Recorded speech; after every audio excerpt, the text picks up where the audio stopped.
There is a scene in The Road where the father and son find a bunker stocked with food. They have been starving. The boy cries when he sees it, not from relief, but from something closer to disbelief. His father moves slowly through the room, touching things as if they might vanish.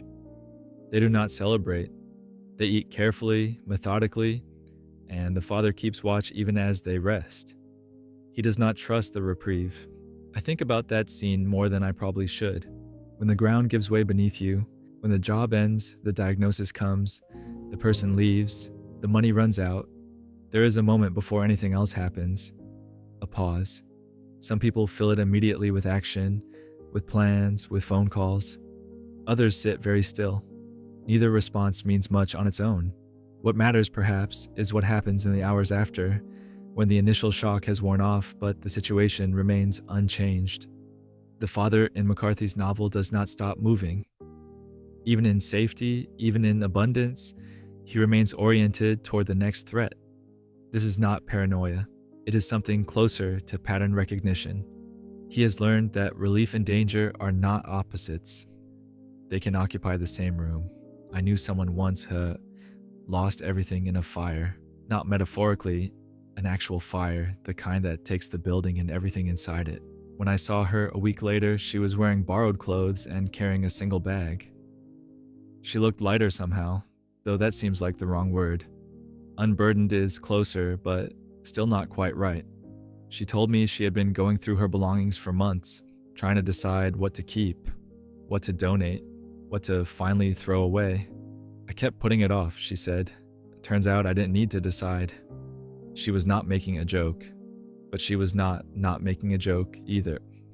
There is a version of this story where the fire becomes a metaphor for letting go, for the freedom that comes from losing attachment to material things. That version bores me. What interests me more is what she did the day after the fire. She went to work.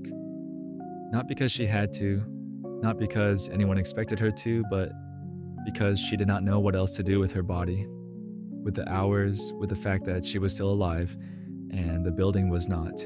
Desperation, if we are going to call it that, does not always look like flailing. Sometimes it looks like showing up.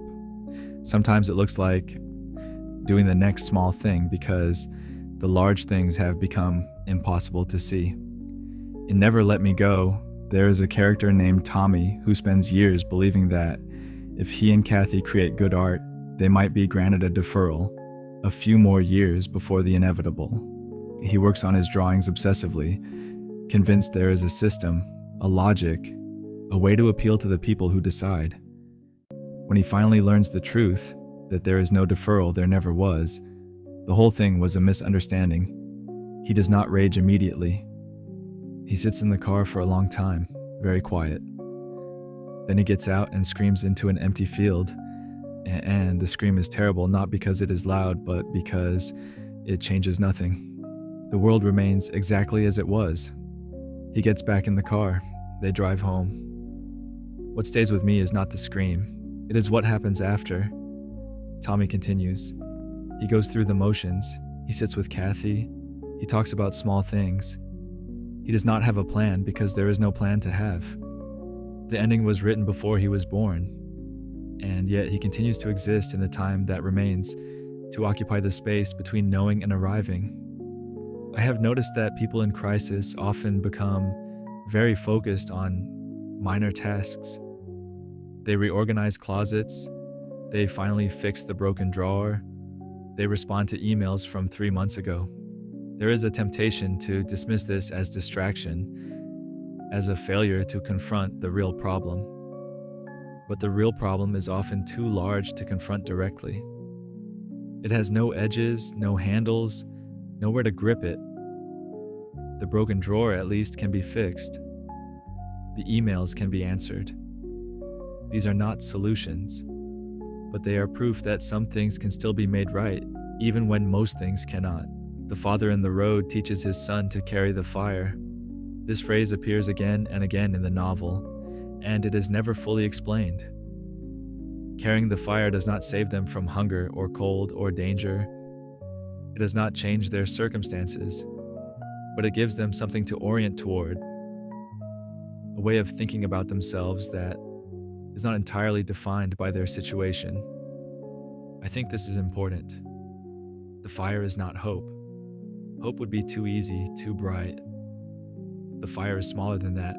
It is just the insistence that there is still a difference between doing harm and not doing harm, between remaining human and not remaining human. It is a minimal commitment, almost absurdly small given the scale of their suffering, but it is not nothing. When people ask what to do when things fall apart, they usually want a plan, a series of steps, a way to regain control. This makes sense. Control is what has been lost, and we want it back. But I wonder if the question itself is slightly wrong. Not what to do, but how to be, how to occupy your own body when your body feels like a room you no longer recognize. Tommy does not solve his problem. The father does not save his son from the world they inhabit, but they both find a way to continue, not because continuing is noble or virtuous, but because the alternative is to stop, and stopping is not actually an option as long as you are still breathing. There's a certain kind of person who, when trapped, becomes very quiet.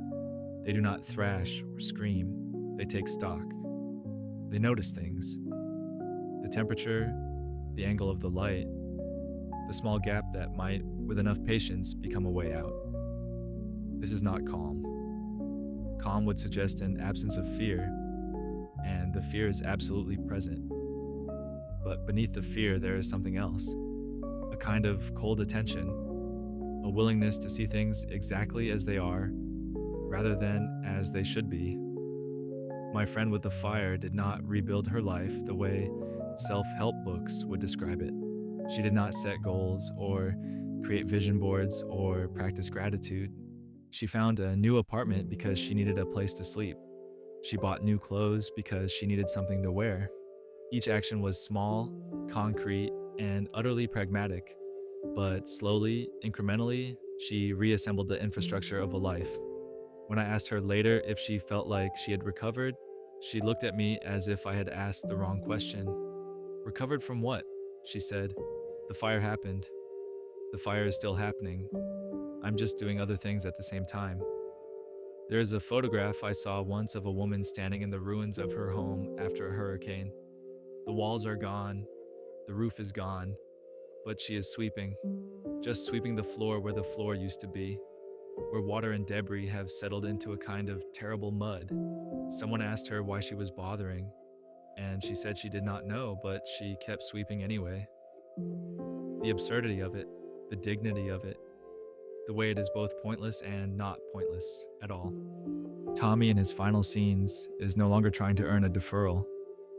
He knows there is nothing to earn. But he still sits with Kathy. He still talks.